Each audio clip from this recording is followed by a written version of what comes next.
Price lord, hallelujah. ದೇವರ ನಾಮಕ್ಕೆ ಸ್ತೋತ್ರವಾಗಲಿ. ಪ್ರಾರ್ಥನೆ ಮಾಡಿಕೊಳ್ಳೋಣ. ಸರ್ವ ಸೃಷ್ಟಿಕರ್ತನ ತಂದೆಯ ದೇವರೇ, ಮಗನ ದೇವರೇ, ಪರಿಶುದ್ಧಾತ್ಮನೇ, ನಿಮ್ಮ ನಾಮಕ್ಕೆ ಸ್ತೋತ್ರ ಸ್ವಾಮಿ. ಈ ದಿವಸವು ಈ ಸಮಯವು ಕೂಡ ನಿಮ್ಮಿಂದ ನೇಮಕವಾದಂತಹ ದಿವಸ ಸಮಯವಾಗಿದೆ, ಅದಕ್ಕಾಗಿ ಸ್ತೋತ್ರ.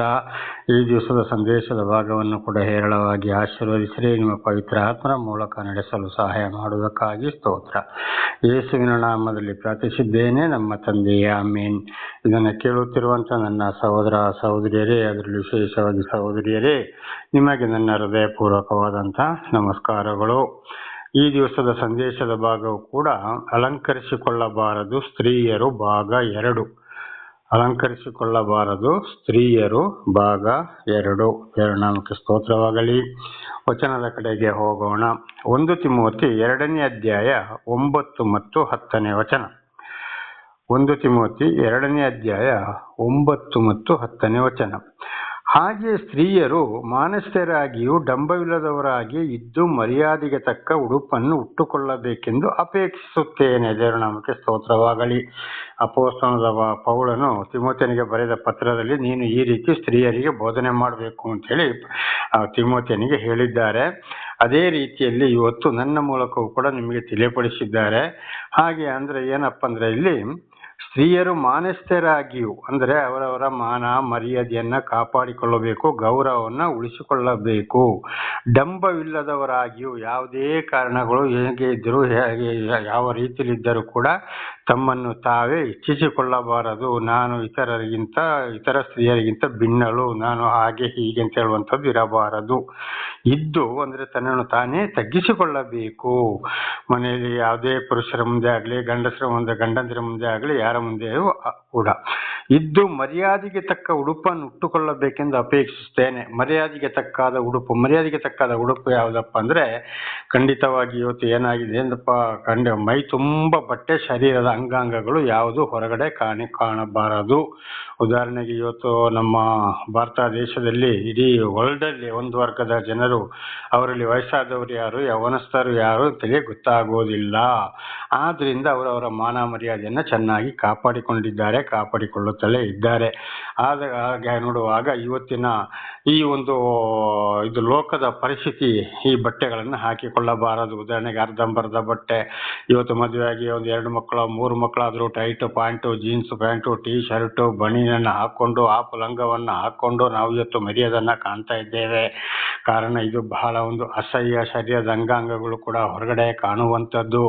ಇದರಿಂದ ಅನೇಕ ಇವತ್ತು ಏನಾಗ್ತಾ ಇದ್ರೆ, ಕೊಲೆಗಳಾಗ್ತಾ ಇವೆ. ನಾನಾ ಥರದ ಕಷ್ಟ ಸಂಕಟ, ಕೋರ್ಟು ಜೈಲುಗಳಲ್ಲೂ ಕೂಡ ಹೋಗಿ ತುಂಬಿ ತುಳುಕುವಂತ ಆಗ್ತದೆ. ಆದ್ರಿಂದ ಬಹಳ ಎಚ್ಚರವಿರಬೇಕು. ಮರ್ಯಾದೆಗೆ ಬಟ್ಟೆ ಅಂದರೆ, ಸ್ತ್ರೀಯರ ಬಟ್ಟೆ ಅಂದರೆ ಸಂಪೂರ್ಣವಾಗಿ ಶರೀರದ ಅಂಗಾಂಗಗಳು ಹೊರಗಡೆ ಕಾಣಬಾರದು ಎಂಬುದಾಗಿ ಲೂಸಾದ ಬಟ್ಟೆಗಳನ್ನು ಹಾಕಿಕೊಳ್ಳಬೇಕು. ದೇವರ ನಾಮಕ್ಕೆ ಸ್ತೋತ್ರವಾಗಲಿ. ಧರ್ಮೋಪದೇಶಕಾಂಡ 22ನೇ ಅಧ್ಯಾಯ 5ನೇ ವಚನ ನೋಡುವಾಗ, ಸ್ತ್ರೀಯರು ಪುರುಷರ ಹಾಗೆ, ಪುರುಷರು ಸ್ತ್ರೀಯರ ಹಾಗೆಯೂ ಬಟ್ಟೆ ಹಾಕಿಕೊಳ್ಳಬಾರದು ಎಂಬುದಾಗಿ. ಆಗ ಇದರ ಅರ್ಥ, ಸ್ತ್ರೀಯರಂದ್ರೆ ಹುಡುಗಿಯರಂದ್ರೆ ಚಿಕ್ಕ ಮಕ್ಕಳು, ಆಮೇಲೆ ಹುಡುಗಿಯರು ಬರ್ತಾರೆ, ಅವರು ಮಕ್ಕಳಿಗೆ ಸಮಾನರಾಗ್ತಾರೆ.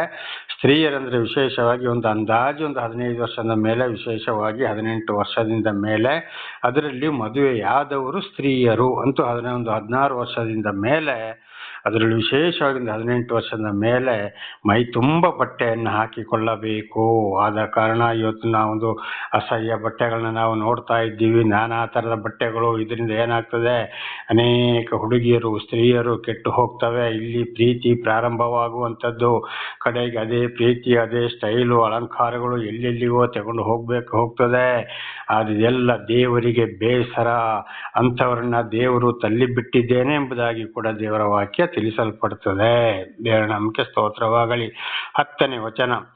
ಅವರು ಜಡೆ, ಚಿನ್ನ ಮತ್ತು ಬೆಳೆಯುಳ್ಳ ವಸ್ತ್ರ ಮುಂತಾದವುಗಳಿಂದ ತಮ್ಮನ್ನು ಅಲಂಕರಿಸಿಕೊಳ್ಳದೆ ದೇವ ಭಕ್ತರೆನಿಸಿಕೊಳ್ಳುವ ಸ್ತ್ರೀಯರಿಗೆ ಯುಕ್ತವಾಗಿರುವ ಪ್ರಕಾರ ಸತ್ಕಾರ್ಯಗಳಿಂದಲೇ ಅಲಂಕರಿಸಿಕೊಳ್ಳಬೇಕು. ನೋಡಿ, ಜಡೆ ಅಂದರೆ ಒಬ್ಬೊವರು ಕೂದಲು ಉದ್ದ ಎಳೆದರೆ ಅದಕ್ಕೆ ರೆಡಿಮೇಡ್ ಕೂದಲನ್ನು ಜೋಡಿಸಿಬಿಟ್ಟು ಅಲ್ಲಿ ಏನು ಮಾಡ್ತಾರೆ, ಉದ್ದವನ್ನು ಮಾಡ್ತಾರೆ. ಅದನ್ನೇ ಬ್ಯೂಟಿ ಪಾರ್ಲರಿಗೆ ಹೋಗಿ ಅಲಂಕಾರ ಮಾಡಿಕೊಳ್ಳುವಂಥದ್ದು. ಅನೇಕರು ಕೂದಲು ಸ್ವಲ್ಪ ಬೆಳ್ಳಗೆ ಆಯಿತು ಅಥವಾ ಕೆಂಪಾಯಿತು ಕಾಣ್ತಿದ್ದಾರೆ, ಅಲ್ಲಿಗೊಂದು ಡೈ, ಅಲ್ಲಿ ಒಂದು ಕಪ್ಪು ಬಣ್ಣವನ್ನು ಹೊಡೆಯುವಂಥದ್ದು. ಇದು ಬಹಳ ದೇವರಿಗೆ ಬೇಸರವಾಗಿದೆ. ದೇವರ ಸೃಷ್ಟಿಯಲ್ಲಿ ಯಾವ ರೀತಿ ಇತ್ತು, ಕೂದಲು ಉದ್ದ ಇರ್ಬೋದು, ಸಣ್ಣ ಇರ್ಬೋದು, ಕೆಂಪು ಇರ್ಬೋದು, ಯಾವುದೇ ಇರ್ಬೋದು, ಅದರಲ್ಲೇ ಮುಂದುವರಿಬೇಕು. ದೇವರ ನಾಮಕ್ಕೆ ಸ್ತೋತ್ರವಾಗಲಿ. ಚಿನ್ನ, ಅನೇಕರು ಚಿನ್ನ ಇದೆ ಅಂತೇಳಿ ಬೇಕಾದಷ್ಟು ಅಲಂಕರಿಸಿಕೊಂಡು ಹಾಕ್ಕೊಂಡು ಹೋಗ್ತಾರೆ ಇತರರಿಗೆ ತೋರಿಸ್ಕೊಳ್ಳೋಕ್ಕೆ. ಕಡೆಗೆ ಅದರಿಂದಲೇ ಕೊಳೆ ಆಗ್ಬೋದು, ಕಳ್ಳರು ಬಂದು ಮನೆ ನುಗ್ಬೋದು, ನಾನಾ ರೀತಿಯಲ್ಲಿ ಅಲಂಕಾರದಿಂದ. ಅದು ಮಾತ್ರವಲ್ಲ, ಒಂದು ಪ್ರಾರ್ಥನಾ ಜೀವಿತಕ್ಕೆ ಹೋಗುವಾಗಲೂ, ಪ್ರಾರ್ಥನೆಗೆ ಹೋಗುವಾಗಲೂ ಇತರರು ಬಡಬಗರಲ್ಲಿ ಏನಿದೆ, ನನ್ನಲ್ಲಿ ಎಷ್ಟಿದೆ, ಅವರಲ್ಲಿ ಎಷ್ಟಿದೆ, ಇವರಲ್ಲಿ ಎಷ್ಟಿದೆ, ನಾನೇ ಎಲ್ಲರಿಗಿಂತಲೂ ಭಿನ್ನಳು, ನನಗೆ ಬಿಟ್ಟವರು ಯಾರು ಇಲ್ಲ ಅಂತ ಇಂಥ ಒಂದು ಆ ಚಿನ್ನದಿಂದ ಮನಸ್ಸು, ಗರ್ವ, ಅಹಂಕಾರಗಳು ಕೂಡ ಬರುವುದಿದೆ. ಅದರಿಂದ ಬಡವರನ್ನು ಮರೆತು ಬಿಡ್ತಾರೆ, ದೇವರನ್ನು ಮರೆತು ಬಿಡ್ತಾರೆ. ಬರೀ ಬಂಗಾರದ ಮೇಲೆ ನನಗಿಂತದ್ರು ಯಾರು ಇಲ್ಲ ಎಂಬುದಾಗಿ ಇದು ಕೂಡ ದೇವರಿಗೆ ಒಂದು ಕೋಪ. ಮೂರನೇದಾಗಿ ಬೆಲೆಯುಳ್ಳ ವಸ್ತ್ರ. ನನ್ನಲ್ಲಿ ಇಷ್ಟು ಸಾವಿರ ಸೀರೆ ಇದೆ, ಇಷ್ಟು ಸಾವಿರ ಬಟ್ಟೆ ಇದೆ, ಅವರಲ್ಲಿ ಏನಿಲ್ಲ, ಅವಳ ಬಟ್ಟೆ ಹಾಗೆ, ಇವಳ ಬಟ್ಟೆ ಹಾಗೆ ಅಂತ ಅದರಲ್ಲಿ ಪ್ರೀತಿ ಮಾಡೋರನ್ನೇ ಪ್ರೀತಿ ಮಾಡುವಂಥದ್ದು. ಇದೇ ರೀತಿ ಕೂಡ ಏನಾಗ್ತದೆ, ದೇವರ ಕೋಪಕ್ಕೆ ಗುರಿಯಾಗ್ತಾರೆ.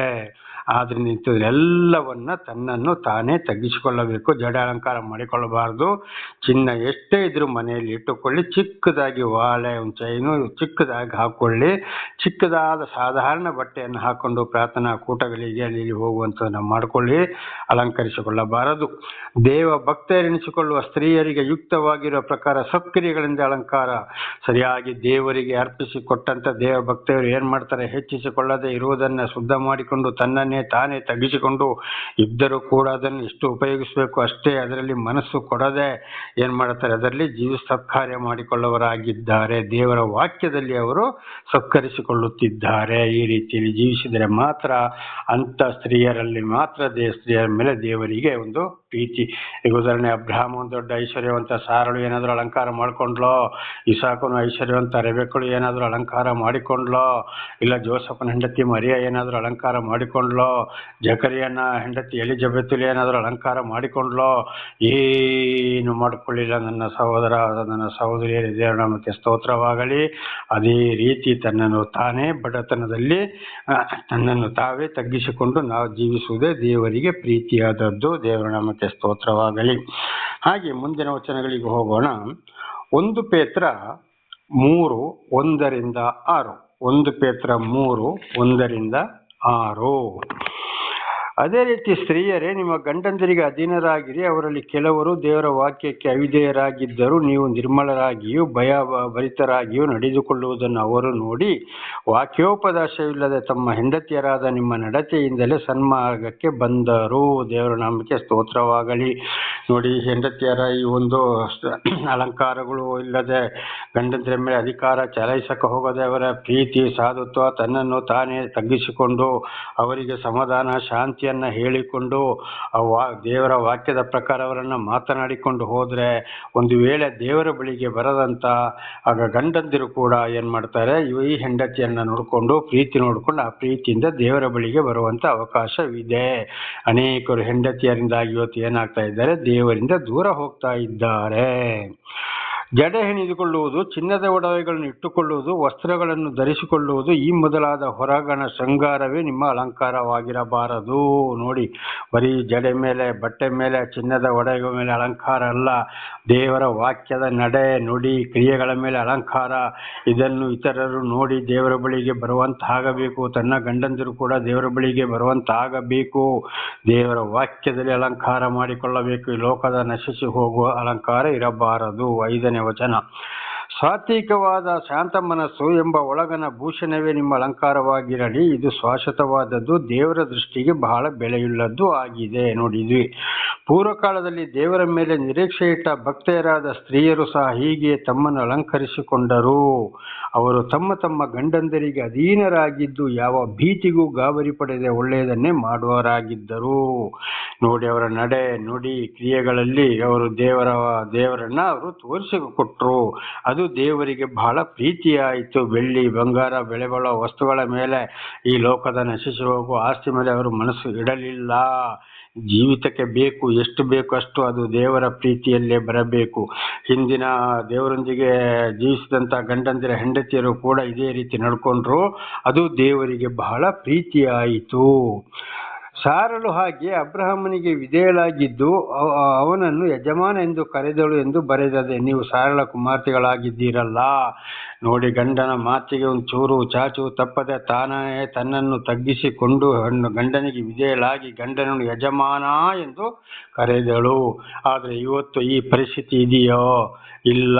ಇವತ್ತು ಗಂಡನನ್ನು ಮೀರಿ ನಡೆಯೋರು ಎಷ್ಟೋ ಇದ್ದಾರೆ. ಇದು ದೇವರಿಗೆ ಬೇಸರ. ಅದೇ ಬುದ್ಧಿ ಇವತ್ತು ಮಕ್ಕಳು ಮಾಡ್ತಾ ಇದ್ದಾರೆ. ಮಕ್ಕಳನ್ನು ಮದುವೆ ಮಾಡಿ ಕೊಟ್ಟಲ್ಲಿ ಅಲ್ಲಿ ಗಂಡಂದಿರ ಕೈಯಲ್ಲಿ ಶಿಕ್ಷೆಯನ್ನು ಅನುಭವಿಸಬೇಕಾಗ್ತದೆ. ಕಡೆಗೆ ಗಂಡಂದಿರನ್ನು ಅಂದರೆ ಅಳಿಯಂದಿರನ್ನು ಅತ್ತೆಂದಿರುವುದು, ಅತ್ತೆ ಮಾವಂದಿರು ಅದು ವಿಶೇಷವಾಗಿ ಅತ್ತೆಂದಿರು ದೂಷಣೆ ಮಾಡುವುದಾಗಿದೆ. ತಾಯಿಯ ಪಾಪ ಅಳಿದು ಹೋಗದಿರಲಿ ಅಂತೇಳಿ ಕೀರ್ತನೆ 109 ಇದನ್ನೇ ಓದಿದ್ದು. ಆದ್ದರಿಂದ ಸಹೋದರಿಯರೇ, ಬಹಳ ಎಚ್ಚರವಿರಬೇಕು.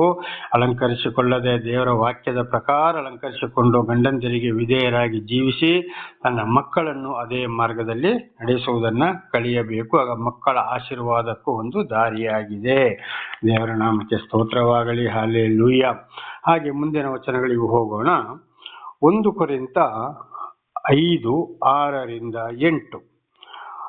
ನೀವು ಹಿಗ್ಗುವುದು ಒಳ್ಳೆಯದಲ್ಲ, ಸ್ವಲ್ಪ ಹುಳಿ ಕಲಸಿದರೆ ಕಣಕಲೆಲ್ಲ ಹುಳಿಯಾಗುತ್ತದೆಂಬುದು ನಿಮಗೆ ತಿಳಿಯದೋ? ನೀವು ಹುಳಿ ಇಲ್ಲದವರೆನಿಸಿಕೊಂಡದ್ದರಿಂದ ಹಳೆ ಹುಳಿಯನ್ನು ತೆಗೆದು ಹಾಕಿ ಹೊಸ ಕಣದಂತರಾಗಿರಿ. ಯಾಕೆಂದರೆ ನಮ್ಮ ವಸ್ತ್ರದ ಯಜ್ಞದ ಕುರಿಯು ಕೊಯ್ದದೆ, ಅದಾವುದೆಂದರೆ ಕ್ರಿಸ್ತನೇ. ಆದ ಕಾರಣ ನಾವು ಹಳೆ ಹುಳಿಯನ್ನು, ಅಂದರೆ ದುರ್ಮಾರ್ಗತ್ಯ ದುಷ್ಕೃತ್ಯ ಎಂಬ ಹುಳಿಯನ್ನು ಇಟ್ಟುಕೊಳ್ಳದೆ ಸರಳತೆ ಸತ್ಯತೆ ಎಂಬ ಹುಳಿಯಿಲ್ಲದ ರೊಟ್ಟಿಯನ್ನೇ ತೆಗೆದುಕೊಂಡು ಹಬ್ಬವನ್ನು ಆಚರಿಸೋಣ. ಇದರ ಅರ್ಥ ಏನಪ್ಪ ಅಂದರೆ, ನಿಮ್ಮ ಹಿಂದಿನ ಜೀವಿತವನ್ನು ಬಿಟ್ಟು ಬಿಡಿ, ಅದು ಬೇಡ. ಹುಳಿ, ಈಗ ಎಷ್ಟೋ ಲೀಟ್ರ್ ಹಾಲು ಒಂದು ದೊಡ್ಡ ಟ್ಯಾಂಕಲ್ಲಿ ತುಂಬಿಸಿಡಬಹುದು. ಅದಕ್ಕೆ ಒಂದು ತೊಟ್ಟು ಹುಳಿ ಬಿದ್ದರೆ ಆ ಹಾಲು ಪೂರ್ತಿ ಕೆಟ್ಟು ಹೋಗ್ತದೆ. ಅದೇ ರೀತಿ ನಾವು ದೇವರು ನಮಗೆ ದರ್ಶನ ಕೊಟ್ಟ ಮೇಲೆ ಪ್ರತಿಯೊಬ್ಬರು ಗಂಡಾಗಲಿ ಹೆಣ್ಣಾಗಲಿ ಅವರ ಶರೀರವನ್ನು, ಅವರ ನಡೆ ನುಡಿ ಕ್ರಿಯೆ ಜೀವಿತವನ್ನೇ ಬದಲಾಯಿಸಿ ಹಿಂದಿನ ಆ ಪಾಪಮಯ ಜೀವಿತ, ವಿಷದ ಜೀವಿತ ನಮ್ಮಲ್ಲಿ ಇರಬಾರದು.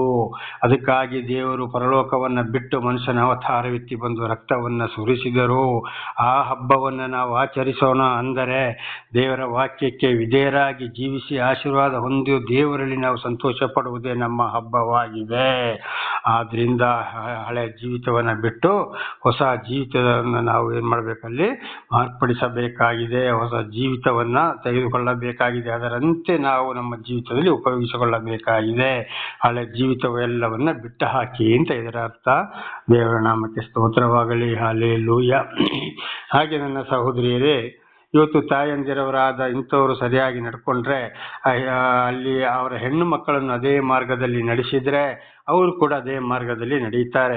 ಆದರೆ ಒಂದು ವೇಳೆ ತಾಯಂದಿರು ಕೂಡ, ಇವತ್ತು ಅನೇಕ ತಾಯಂದಿರು ಏನು ಮಾಡ್ತಾರೆ, ಹೆಣ್ಣು ಮಕ್ಕಳನ್ನು ಅಲಂಕಾರ ಪಡಿಸಿಕೊಳ್ತಾ ಇದ್ದಾರೆ. ಆ ಬಟ್ಟೆ ಈ ಬಟ್ಟೆ, ಫ್ಯಾಷನ್ ಬಟ್ಟೆ, ಸ್ಟೈಲ್ ಬಟ್ಟೆ, ಅಲ್ಲಿಂದ ಸೆಲ್ಫಿ ತೆಗೆದುಕೊಳ್ಳುವಂಥದ್ದು, ಕನ್ನಡಿಯಲ್ಲಿ ನೋಡಿಸಿಕೊಳ್ಳುವಂಥದ್ದು. ಒಂದೊಂದು ಮಕ್ಕಳ ಜೀವಿತವನ್ನು, ಬಟ್ಟೆಯನ್ನು ನೋಡಿದರೆ ಅಸಹ್ಯವಾಗ್ತದೆ. ಇವತ್ತು 2 ಮಕ್ಕಳು 3 ಮಕ್ಕಳು ಆದವರು ಸ್ತ್ರೀಯರು ಅದೇ ಕತೆ, ಪ್ರಾಯಕ್ಕೆ ಬಂದ ವರ್ಷ ಹುಡುಗಿಯರದು ಕೂಡ ಅದೇ ಕತೆ. ಆ ಟೈಟು ಪ್ಯಾಂಟ್ಗಳು, ಬನೀನುಗಳು, ಶರ್ಟ್ಗಳು, ಅಪ್ಪೋ ಅಸಹ್ಯ ಅಸಹ್ಯ ಅಸಹ್ಯ. ದಯವಿಟ್ಟು ಇದೆಲ್ಲ ದೇವರಿಗೆ ಬೇಸರ. ಆ ರೀತಿ ಆಗದೆ ಹೋದರೆ ಖಂಡಿತವಾಗಿ ಅವರನ್ನು ಮದುವೆ ಮಾಡಿ ಕೊಟ್ಟವರಲ್ಲಿ ಕೂಡ ಏನಾಗ್ತದೆ, ಅಲ್ಲಿ ಕೂಡ ಅವರು ಒಳ್ಳೆಯ ಒಂದು ಕುಟುಂಬಸ್ಥರಾದರೆ ಅಲ್ಲಿ ಅವರು ಬೈಗಳನ್ನು ಬಯಸ್ಕೊಳ್ಬೇಕಾಗ್ತದೆ, ಶಿಕ್ಷೆಯನ್ನು ಅನುಭವಿಸಬೇಕಾಗ್ತದೆ. ಆವಾಗ ಅಲ್ಲಿ ಏನಾಗ್ತದೆ, ಬಹಳ ತೊಂದರೆಯನ್ನು ಅನುಭವಿಸಬೇಕಾಗ್ತದೆ. ಕಾರಣ ತಾಯಿಯಂದಿರು ಅವರನ್ನು ತಿದ್ದಲಿಲ್ಲ, ಹೆಣ್ಣು ಮಕ್ಕಳನ್ನು. ಅದೇ ಆಗಲೇ ಹೇಳಿದಾಗೆ ನಮ್ಮ ಇಡೀ ಪ್ರಪಂಚದಲ್ಲಿ ಒಂದು ವರ್ಗದ ಜನರನ್ನು ನೋಡೋ, ಚಿಕ್ಕ ಮಕ್ಕಳಿಂದಲೇ ಅವರು ಯಾವ ರೀತಿ ಹೆಣ್ಣು ಮಕ್ಕಳನ್ನು ನಡೆಸಿಕೊಂಡು ಬರ್ತಾ ಇದ್ದಾರೆ. ಅದರಲ್ಲಿ ಸಾಧಾರಣವಾಗಿ 12-13 ವರ್ಷ ಆದಮೇಲೆ, ಅದರಲ್ಲಿ ಅವರು ಪ್ರಾಯಸ್ಥರಾದಮೇಲೆ ಅವರು ಸಂಪೂರ್ಣವಾಗಿ ಕುತ್ತಿಗೆಯಿಂದ ಪಾದದವರೆಗೆ ಅವರ ಶರೀರ ಕಾಣುವುದಿಲ್ಲ. ಇದಕ್ಕೆ ಹೇಳಿದ್ದು ಮರ್ಯಾದೆಗೆ ತಕ್ಕಾದ ಉಡುಪನ್ನು ಧರಿಸಿಕೊಳ್ಳಬೇಕಿದೆಯಲ್ಲ, ತಾಯಂದಿರ ಒಂದು ಯೋಚನೆ ಆಗಬೇಕಾಗಿದೆ. ಒಂದು ವೇಳೆ ತಾಯಂದಿರು ತಿದ್ದಿಲ್ಲ ಅಂದರೆ ಖಂಡಿತವಾಗಿಯೂ ಈ ತಾಯಿಯ ಪಾಪ ಅಲ್ಲಿ ಮಕ್ಕಳ ಮೇಲೆ ಬರ್ತದೆ, ಹೆಣ್ಣು ಮಕ್ಕಳ ಮೇಲೆ. ಅದಕ್ಕೆ ಹೇಳಿದ್ದು, ತಾಯಿಯ ಪಾಪ ಅಳಿದು ಹೋಗದಿರಲಿ. ಕಡೆಗೆ ನನ್ನ ಮಗಳಿಗೆ ಹಾಗಾಯಿತು ಹೀಗಾಯಿತು, ಹಾಗೆ ಮಾಡಿದರು ಹೀಗೆ ಮಾಡಿದರು ಅಂತ ಅಯ್ಯೋ ಅಂತ ಹೇಳಿ ಪ್ರಯೋಜನ ಇಲ್ಲ. ಮಕ್ಕಳನ್ನು ತಿದ್ದುವ ಒಂದು ಕೆಲಸ, ಬುದ್ಧಿಯನ್ನು ಒಂದು ತಿದ್ದುವಂತ ಒಂದು ಕೆಲಸವನ್ನ, ಆ ಒಂದು ಜವಾಬ್ದಾರಿಕೆಯನ್ನ ತಂದೆ ತಾಯಿಗೂ ಕೂಡ ದೇವರು ಕೊಟ್ಟಿದ್ದಾರೆ. ಇದು ಹಿಂದೆನೂ ಕೂಡ ನಾನು ತಿಳಿಸಿದ್ದೇನೆ. ಮಕ್ಕಳನ್ನು ಯಾವ ರೀತಿ ಸಾಕಬೇಕು, ತಿಳಿಸ್ಬೇಕು, ಬುದ್ಧಿವಾದದಲ್ಲಿ ಅವರನ್ನ ಎಚ್ಚರಿಸಬೇಕು ಎಂಬುದಾಗಿ. ಇಲ್ಲದ್ರೆ ತಂದೆ ತಾಯಿಗಳೇ ಕಾರಣ. ಹೆಣ್ಣು ಮಕ್ಕಳನ್ನ ತಿದ್ದುವಂಥದ್ದು ತಾಯಿಯ ಕಾರಣ, ಗಂಡು ಮಕ್ಕಳನ್ನ ತಿದ್ದುವಂಥದ್ದು ತಂದೆಯಂದಿರ ಕಾರಣವಾಗಿದೆ. ದೇವರ ನಾಮಕ್ಕೆ ಸ್ತೋತ್ರವಾಗಲಿ. ಆದ್ರಿಂದ ಈ ಸ್ತ್ರೀಯರು ಅಲಂಕರಿಸಿಕೊಳ್ಳಬಾರದು ಸ್ತ್ರೀಯರೆಂಬುದಾಗಿ ಆ ಒಂದು ಸಂದೇಶವು ಕೂಡ ಇವತ್ತಿಗೆ ಮುಕ್ತಾಯವಾಯಿತು. ಪ್ರಾರ್ಥನೆ ಮಾಡಿಕೊಳ್ಳೋಣ. ಸರ್ವ ಸೃಷ್ಟಿಕರ್ತನ ತಂದೆಯ ದೇವರೇ, ಮಗನ ದೇವರೇ, ಪರಿಶುದ್ಧಾತ್ಮನೇ, ನಿಮ್ಮ ನಾಮಕ್ಕೆ ಸ್ತೋತ್ರ ಸ್ವಾಮಿ. ಈ ಒಂದು ಸಂದೇಶವನ್ನು ನನ್ನ ಸಹೋದರ ಸಹೋದರಿಯರಿಗೆ, ಅದರಲ್ಲಿ ವಿಶೇಷವಾಗಿ ಸಹೋದರಿಗೆ ತಿಳಿಸಲು ನೀವು ಆಶೀರ್ವಾದ ಮಾಡಿದಕ್ಕಾಗಿ ಸ್ತೋತ್ರ. ಅವರು ಏನಾದರೂ ತಪ್ಪಿ ಹೋಗಿದ್ದರೆ ಅವರು ದೇವರೇ ಅವರಿಗೆ ಅದನ್ನು ತಿದ್ದಿಕೊಳ್ಳಲು ಬೇಕಾದಂಥ ಸರಿಯಾದ ಜ್ಞಾನವನ್ನು ಕೊಡಿರಿ. ಅವರ ಮಕ್ಕಳನ್ನು ಅದೇ ಮಾರ್ಗದಲ್ಲಿ ನಡೆಸಿ ನಿಮ್ಮಿಂದ ಆಶೀರ್ವಾದವನ್ನು ಹೊಂದಿಕೊಳ್ಳುವಂತಾಗಲಿ. ಇತರರಿಗೂ ಅವರು ಇದರ ಬಗ್ಗೆ ತಿಳಿಸಿ ಸಾಕ್ಷಿಗಳಾಗುವಂತೆ ಮಾರ್ಪಡಿಸಿರಿ. ನಿಮ್ಮಿಂದಲೇ ಪಾಪ ಪರಿಹಾರ, ನಿಮ್ಮಿಂದಲೇ ರಕ್ಷಣೆ. ನೀವು ಒಬ್ಬರೇ ದೇವರು. ಘನ ಮಾನ ಮಹಿಮೆ ಎಲ್ಲವೂ ನಿಮ್ಮ ಒಬ್ಬರಿಗೆ ಸ್ವಾಮಿ. ಆದ್ದರಿಂದ ನಿಮ್ಮೊಂದು ಕರುಣೆ, ಪ್ರೀತಿ ಯಾವಾಗಲೂ ಈ ಗಂಡ ಹೆಂಡತಿಯ ಮಕ್ಕಳ ಮೇಲೆ ಇರಲಿ. ಇತರರಿಗೂ ಸಾಕ್ಷಿಗಳಾಗುವಂತೆ ಮಾರ್ಪಡಿಸಿರಿ. ಅವರಿಗೆ ಬೇಕಾದ ಶಾಂತಿ, ಸಮಾಧಾನ, ಆರೋಗ್ಯ, ವಿಶೇಷವಾದ ಜ್ಞಾನವನ್ನು ಕೊಟ್ಟು ಅನುಗ್ರಹಿಸಿರಿ. ಹಾಗೆ ಮಾಡುವುದಕ್ಕಾಗಿ ಸ್ತೋತ್ರ. ನಿಮ್ಮೆಲ್ಲ ಉಪಕರಣಗಳಿಗಾಗಿ ಕೃತಜ್ಞತಾ ವಂದನೆಗಳು. ಯೇಸುವಿನ ನಾಮದಲ್ಲಿ ಪ್ರಾರ್ಥಿಸಿದ್ದೇನೆ ನಮ್ಮ ತಂದೆ, ಆಮೇನ್. ಇದನ್ನು ಕೇಳುತ್ತಿರುವ ನನ್ನ ಸಹೋದರ ಸಹೋದರಿಯರೇ, ನಿಮ್ಮೆಲ್ಲರಿಗೂ ನನ್ನ